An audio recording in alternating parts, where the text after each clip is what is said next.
कृष्ण की दास्तां नागमणि।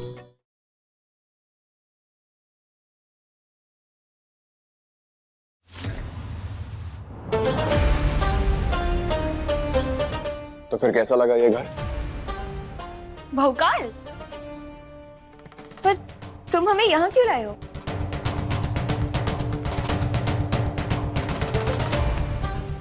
ये क्या है? इस घर का एग्रीमेंट। आज से ये घर तुम्हारा है। मेरी बेटी की जान बचाने के लिए बस एक छोटा सा तोहफा।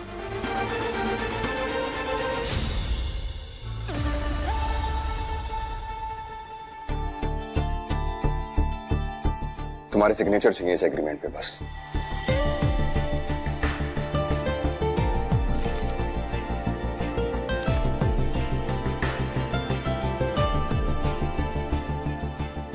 क्या हुआ? बस एक दिक्कत है। दिक्कत? घर पसंद नहीं आया क्या तुम्हें? अरे नहीं नहीं, हम बता ही दिए, घर तो भौकाल है। वैसे हम सोचे थे इसकी कीमत क्या है? 2.5 करोड़। इतना सस्ता? तुम्हें 2.5 करोड़ सस्ता लग रहा है? नहीं माने, तुम्हारी बेटी की जान की कीमत सिर्फ 2.5 करोड़ है। सही कहा ना हमने? ये क्या बकवास कर रही हो? तुम जानती भी हो क्या बोल रही हो तुम? हम सब जानते हैं, पर तुम नहीं जानते कि प्यार की और फिक्र की कीमत पैसों के तराजू में नहीं तोली जाती। हमने तुम्हारी बेटी की जान बचाई क्योंकि वो हमें धर्म लगा अपना, इंसानियत का धर्म। इसलिए नहीं क्योंकि इस घर का या पैसों का कोई लालच था। पैसा सब कुछ नहीं होता है देव बाबू, और एक बच्ची के जान के बराबर तो बिल्कुल भी नहीं।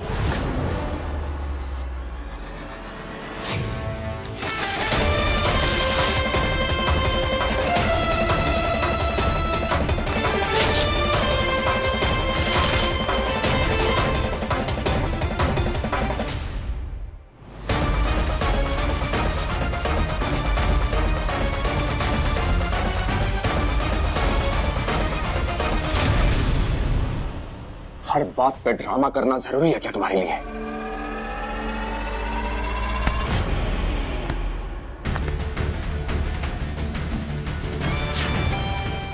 दिक्कत क्या तुम्हारी?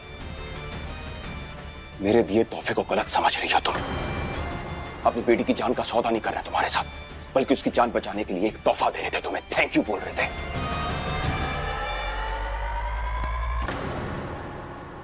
और एक बात अच्छे से याद रखना कि लड़कियों पे इतना गुस्सा, क्रोध और अकड़ अच्छा नहीं लगता है।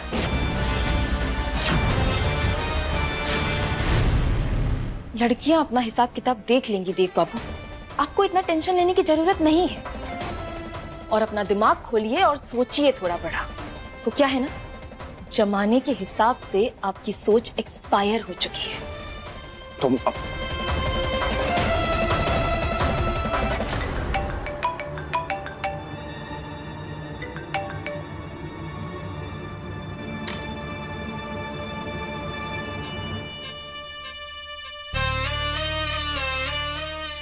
शायद कोई बीन बजाते हुए जा रहा है।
तुम यहाँ क्यों छुप रही थी? बच गए। देव ने हमें हमारे नागिन रूप में नहीं देखा। छुप रहे थे? हम क्यों छुपेंगे? वो हमारी कान की बाली गिर गई थी तो उसे उठाने गए थे।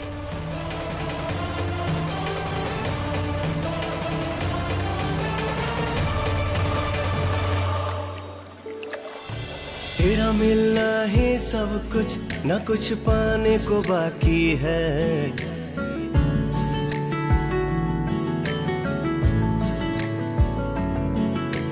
तेरा मिलना ही सब कुछ, मेहंदी भी अच्छा है। है तुझसे ही सांस आती है, जीने के लिए तू काफी है, जीने के लिए तू काफी है।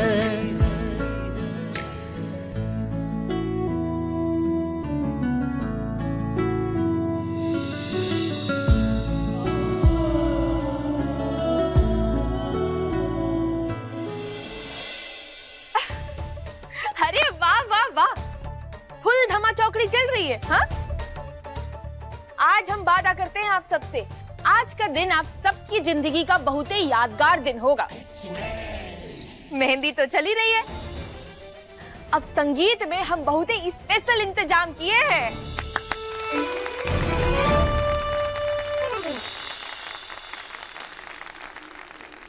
रूपा aunty is the best.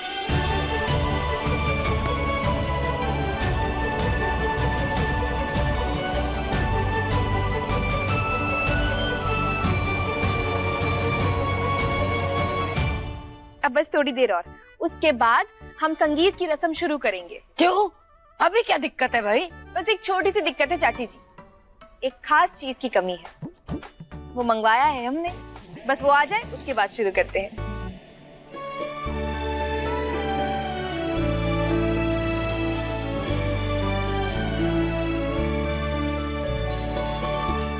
Rupa aunty, जब तक वो खास चीज आ रही है तब तक हम आपको मेहंदी लगा दे। मेहंदी? नहीं नहीं बेटा, मेहंदी हम कैसे? प्लीज रूपा आंटी, प्लीज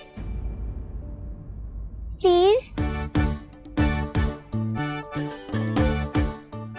ठीक है, लगा दीजिए। आ जाओ, चलो चलो चलो।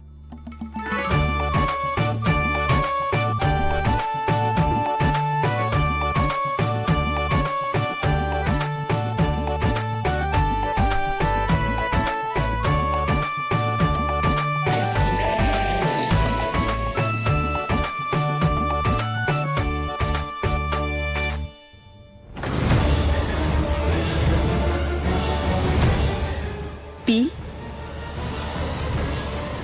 ये पी क्यों लिखा बेटा? कहीं बुलबुल को पता तो नहीं चल गया?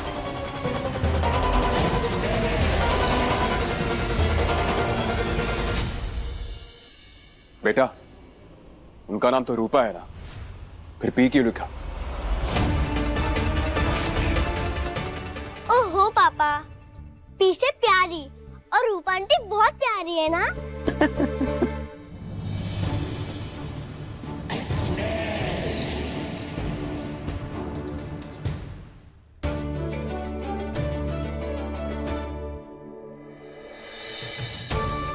पी फॉर पापा, मेरी मम्मी तो रूपा आंटी ही बनेगी।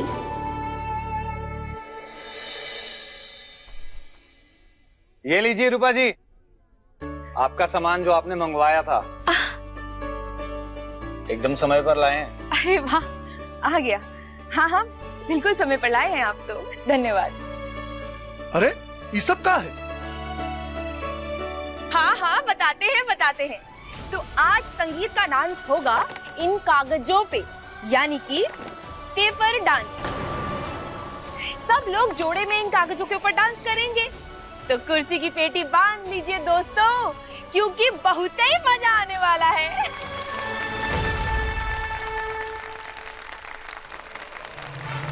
बहुत ही मजा आने वाला है। इन जादुई कागजों की वजह से हम कातिल के बारे में पता लगा कर ही रहेंगे।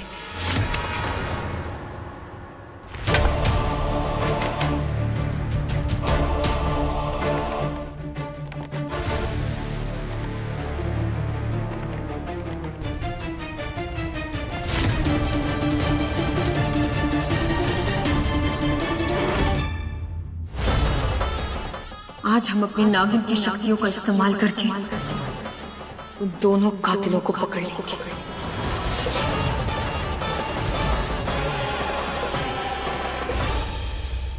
जय Bholenath.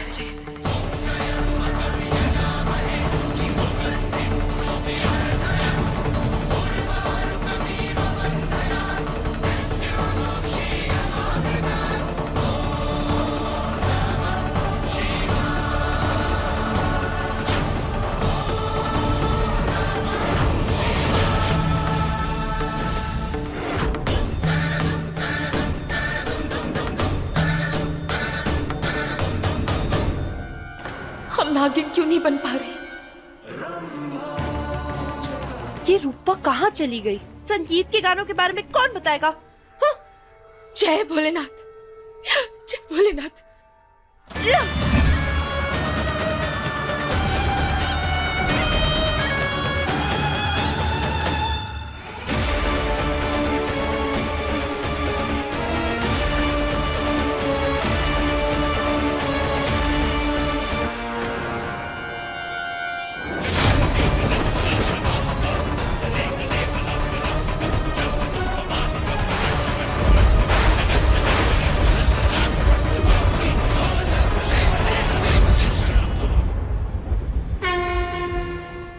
Thank you so much Rupa aunty, मेरा बर्थडे सेलिब्रेट करने के लिए।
ये तो रूपा नहीं, पारो है।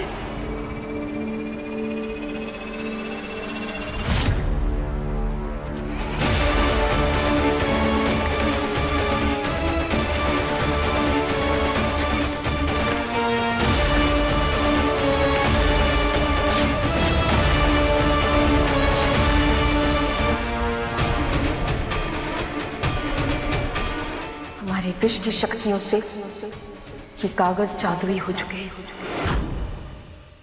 वैसे तो ये सफेद ही दिखेगा, मगर इस जादुई शीशे के सामने इस कागज का असली रंग बाहर आएगा, यानी कि नीला रंग।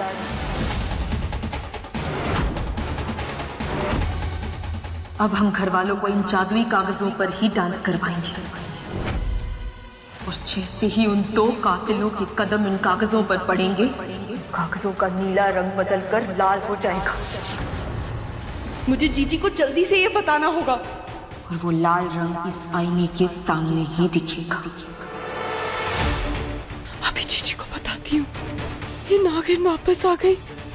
जीजी, नागिन वापस।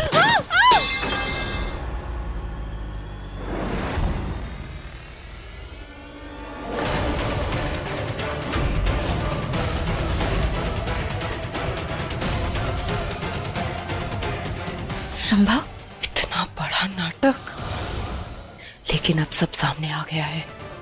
अब तुझे जीजी से कोई नहीं बचा सकता। रंभा,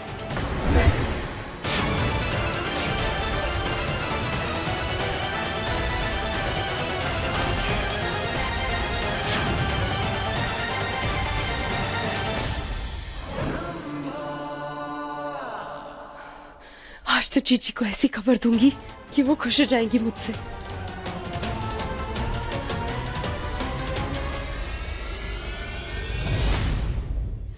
क्या करें? उस रंभा को कैसे रोके हम? भोलेनाथ, मदद कीजिए हमारी। अगर रंभा ने जाके मोहिनी को सब कुछ बता दिया तो?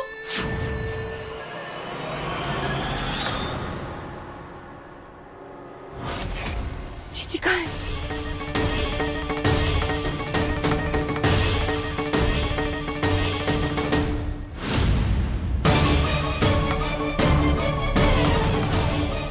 सासू माँ, आपने मोहिनी जीजी को कहीं देखा है? अरे क्या है भाई, क्या है? पूरे टाइम मोहिनी मोहिनी करती रहती हो। अरे छोड़ो उस मोहिनी को, चलो बैठो बैठो इधर, चलो हाथ में मेहंदी लगाओ। सासू माँ, पर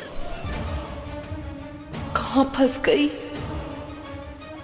सासू माँ, मुझे ना थोड़ा काम है, आप लगवा लीजिए, अब मैं बाद में लगवा लूंगी। ओ बहुरानी, सास ने बोला बैठो तो बैठो, समझी? चलो जी, आप इनके हाथ में हमारे बेटे रमन के नाम की मेहंदी लगवाओ। हैं?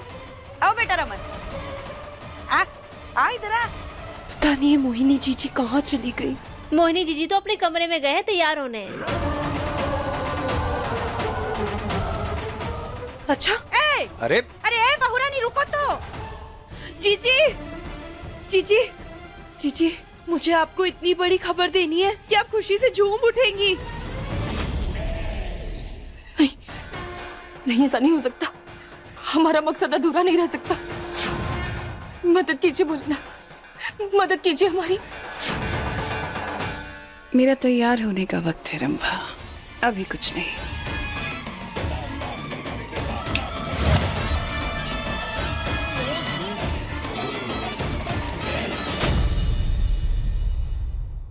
हे भोलेनाथ, कोई रास्ता दिखाइए हमें, मदद कीजिए हमारी, मदद कीजिए भोलेनाथ।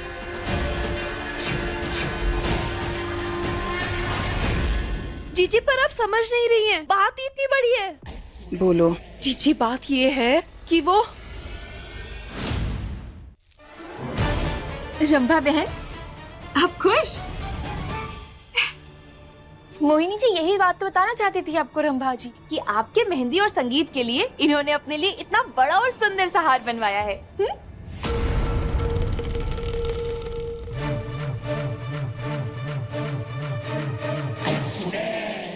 ये क्या बात हुई रंभा? खोदा पहाड़ और निकला चूहा। हाँ, ये बात बताने के लिए आई थी तुम मुझे?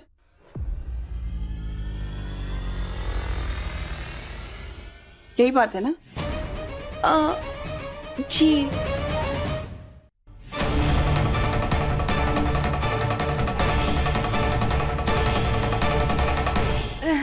थैंक यू रूपा बहन।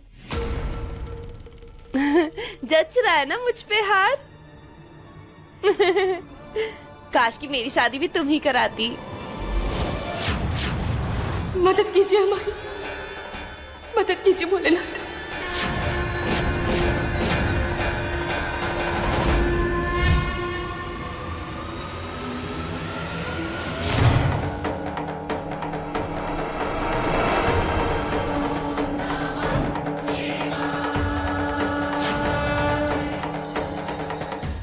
विस्मृति सर, यानी कि याददाश्त भुला देने वाला सांप।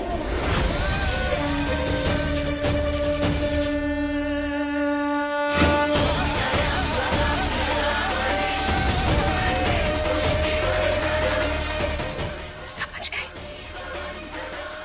माने कि ये सांप जिसके भी गले में रहेगा उससे जो चाहे वो भुलवा सकते हैं।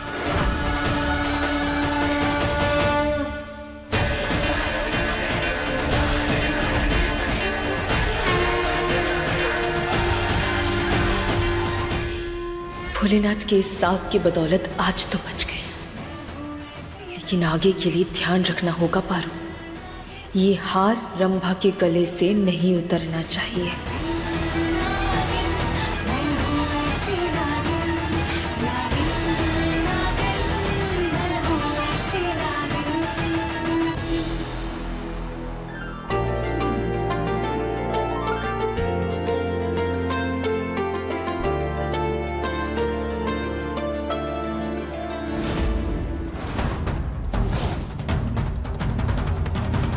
अरे वाह, सब लोग तो बहुत ही सुंदर लग रहे हैं। तो अब हम डांस शुरू करते हैं।